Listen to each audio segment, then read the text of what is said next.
এরকম যেন না হয়। রাসূলুল্লাহ সাল্লাল্লাহু আলাইহি সাল্লাম বললেন, দাজ্জালের চেয়ে বেশি ভয়ঙ্কর ফিতনা মানুষ গোপন শিরকে লিপ্ত হবে। গোপন শিরক হলো লোক দেখানো ইবাদত। আল্লাহ আমাদেরকে হেফাজত করেন, আমিন। তাহলে সূরা বানী ইসরাঈলের দুটি চূড়ান্ত ফয়সালার কথা কয়টি? দুটি। একটা হলো আল্লাহ ছাড়া কারো ইবাদত করা যাবে না, আর একটা হলো পিতা মাতার প্রতি সদাচরণ করা, তাদের নাফরমানি করা যাবে না। দুই নাম্বার চূড়ান্ত ফয়সালা শুনি আমরা, পিতা মাতার নাফরমানি করা যাবে না। সহিহ মুসলিমের বর্ণনা 2549 নম্বর হাদিস, 2549। এক ব্যক্তি আল্লাহ রাসূলের কাছে আসলেন, আসার পর বললেন, উবাইউকা আলাল হিজরাতি ওয়াল জিহাদি ইয়া রাসূলুল্লাহ, আবতাগিল আজরা মিনাল্লাহ। হুজুর, আমি আল্লাহর কাছ থেকে প্রতিদান পাওয়ার আশায় আমি আপনার কাছে হিজরত এবং জিহাদের উপর বায়াত হতে চাই। আমি জিহাদ করব, আমি হিজরত করব, এই ব্যাপারে আমি বায়াত হতে চাই। আমি আল্লাহর কাছ থেকে প্রতিদান কামাই করতে চাই।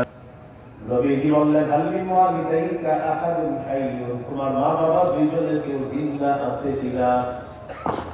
সাহাবী বললেন, বাল কিলাহুমা ইয়া রাসূলুল্লাহ, হুজুর দুইজনই জিন্দা আছে। রাসূলুল্লাহ সাল্লাল্লাহু আলাইহি সাল্লাম বললেন, দুইজনই জীবিত আছে। মাইক বন্ধ হইছে না। সাহাবীকে বললেন, তোমার মা বাবা দুইজনের মধ্যে কেউ জিন্দা আছে? সাহাবী বললেন, বাল কিলাহুমা ইয়া রাসূলুল্লাহ, হুজুর দুইজনই জিন্দা আছে।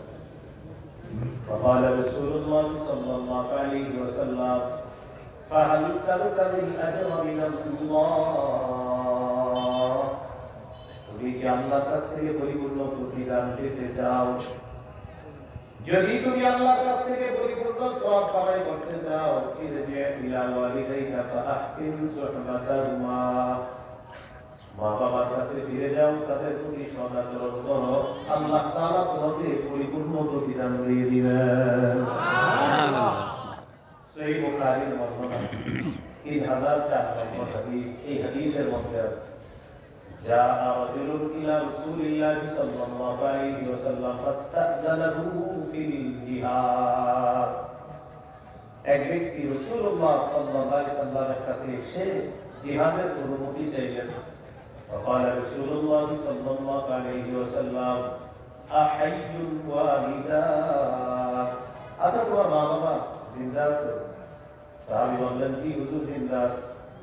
নবী বললেন, ফাফিহিমা ফাজাহিদ, তুমি তোমার মা বাবার সেবা করার মাধ্যমে জিহাদ করো, তাদের সেবা করো, এতেই তুমি জিহাদের ফজিলত পেয়ে যাবা। মুসনাদ আহমদ হাদিসের কিতাব 15538 নম্বর হাদিস। রাসূলুল্লাহ সাল্লাল্লাহু আলাইহি সাল্লামের একজন সাহাবী নাম জাহিমা, বলেন কি নাম? জাহিমা। আন্না জাহিমাতা আতা রাসূলুল্লাহ সাল্লাল্লাহু আলাইহি ওয়াসাল্লাম, সাহাবী আল্লাহ রাসূলের কাছে আসলেন, আসার পর বললেন, আরাদতু আন আরজুয়া ওয়া ক্বাদ জিতুকা আস্তাশিরুকা ইয়া রাসূলুল্লাহ, হুজুর আমি জিহাদে নিয়ত করেছি, আমি আপনার কাছে পরামর্শ করার জন্য আসলাম। আমি জিহাদে যেতে চাই, আপনার কাছে পরামর্শ করার জন্য আসলাম।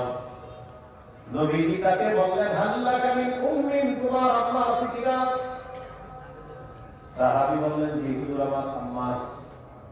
নবীজি বললেন, ইলজামহা ফাইনাল জান্নাতা তাহতা রিজলাইহা, মায়ের সেবা করা আবশ্যক করে নাও, মায়ের দুই পায়ের নিচে আল্লাহর জান্নাত। মা বাবার আনুগত্য করা, এটা দুই নাম্বার চূড়ান্ত ফয়সালা। এরপর আল্লাহ বলেন, ইম্মা ইয়াবলুগান্না ইনদাকাল কিবারা আহাদুহুমা আও কিলাহুমা ফালা তাকুল লাহুমা উফফিন ওয়া লা তানহারহুমা ওয়া কুল লাহুমা কাওলান কারীমা। তোমার মা বাবা দুইজনের একজন অথবা দুইজন যদি তোমার কাছে বার্ধক্যে উপনীত হয়, বুড়াবুড়ি হয়ে যায়, বৃদ্ধ বৃদ্ধা হয়ে যায়, মা বাবা বার্ধক্যে পৌঁছে, আগে বার্ধক্যে পৌঁছার একটা হাদিস শোনেন। সহিহ মুসলিমের বর্ণনা 2551 নম্বর হাদিস। রাসূলুল্লাহ সাল্লাল্লাহু আলাইহি ওয়াসাল্লাম বলেন, রাগিবা আনফু সুম্মা রাগিবা আনফু সুম্মা রাগিবা আনফু। নবীজি বলেন, ওই ব্যক্তির নাক ধুলায় দূষিত হোক, ওই ব্যক্তির নাক ধুলায় দূষিত হোক, ওই ব্যক্তির নাক ধুলায় দূষিত হোক। উদ্দেশ্য হলো এই ব্যক্তি ধ্বংস হোক, ওই ব্যক্তি ধ্বংস হোক, ওই ব্যক্তি ধ্বংস হোক। ওই ব্যক্তি হতভাগা, ওই ব্যক্তি হতভাগা, ওই ব্যক্তি হতভাগা। সাহাবীগণ বললেন, হুজুর কে, কার কথা আপনি বললেন?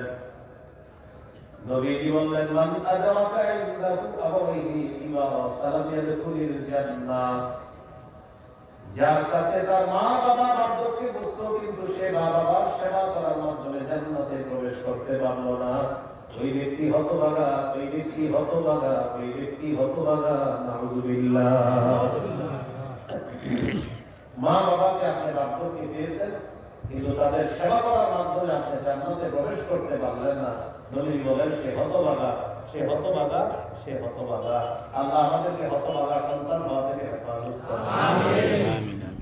মা বাবা যদি বার্ধক্যে পৌঁছে যায় তখন কি করবে? ফালা তাকুল্লাহুমা উফি, তাদেরকে শব্দ বলবা না।